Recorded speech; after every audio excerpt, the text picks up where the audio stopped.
Hello दोस्तों, उम्मीद है आप सब लोग ठीक होंगे। लेकर आया हूं आज मैं एक बहुत ही गंभीर और ज़रूरी मुद्दा, जो कि है बलात्कार यानी कि रेप। दोस्तों, आज हम बात करेंगे भारत में बढ़ते रेप केसेस की और महिला सुरक्षा की। फ्रेंड्स, जैसा कि आप सब लोग जानते हैं, दिन पर दिन महिलाओं के साथ रेप और हरासमेंट के केसेस बढ़ते ही जा रहे हैं। 2012 के बेहद दुखद निर्भया केस के वक्त हमें ये जुडिशरी से उम्मीद थी कि कुछ ऐसे एग्जाम्पल सेट होंगे जिससे कि क्राइम अगेंस्ट वुमेन रुक जाएगा, पर ऐसा कुछ हमें देखने को नहीं मिला। दोस्तों, वारदातों की एक सीरीज़ ही बनती चली गई। अगर हम 2012 के बाद देखें तो उसके बाद भी हमें बहुत सारे ऐसे केसेस मिलते हैं। 2018 में एक 8 साल की बच्ची के साथ कठुआ में रेप किया जाता है और उसको मार दिया जाता है। इस रेप केस में एक पुलिस वाला खुद ही इन्वॉल्व होता है। इसी तरीके का एक हाथरस में केस होता है जिसमें 19 साल की एक बच्ची अपने खेत में जाती है अपने पशुओं के लिए चारा लेने, और उसको उसी के गांव के लोग उसके साथ रेप करते हैं और उस 15 दिन के बाद उस लड़की की हॉस्पिटल में मौत हो जाती है। दोस्तों, इन दोनों केसेस में सिमिलैरिटी ये है कि पुलिस जो है वो केस रजिस्टर करने से मना कर देती है। बहुत ही प्रोटेस्ट करने के बाद जाके पुलिस कहीं केस रजिस्टर करती है। दोस्तों, हाथरस में तो यहाँ तक किया पुलिस ने कि खुद ही जो है उस लड़की का अंतिम संस्कार कर दिया। उसके घर वालों को उसकी डेड बॉडी को भी नहीं दी।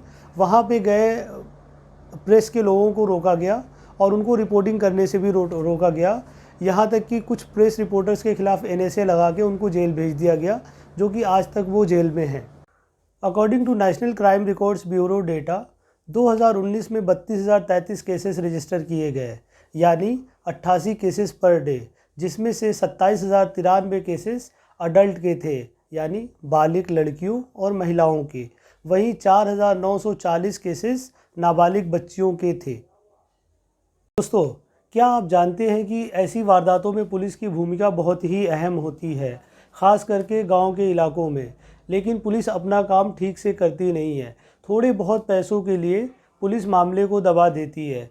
अगर अपराध किसी गरीब के साथ हुआ है तो पुलिस केस भी रजिस्टर नहीं करती है।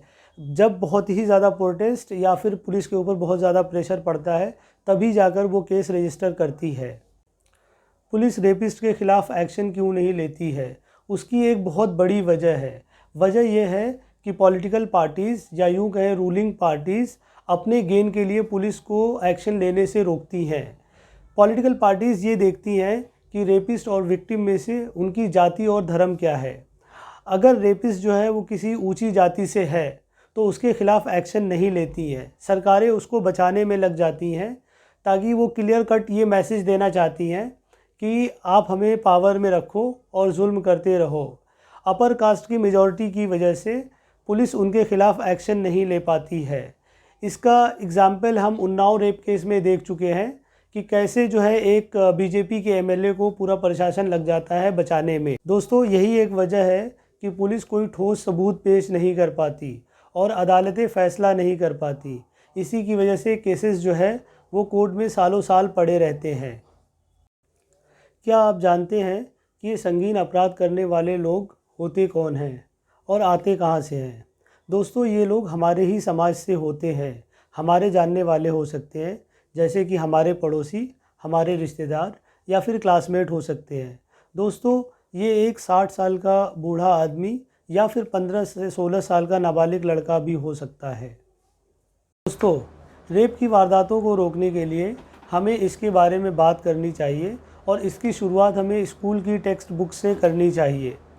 दोस्तों, हमारे देश में एक बहुत बड़ा तबका है जो पढ़ा लिखा नहीं है। हमें उन लोगों को जागरूक करना चाहिए और हमें इस संगीन अपराध के सज़ा के बारे में बताना चाहिए, क्योंकि बहुत दफ़ा ऐसा होता है कि इंसान अपराध करने के बाद फिर उसे पता चलता है कि इसकी सज़ा क्या है।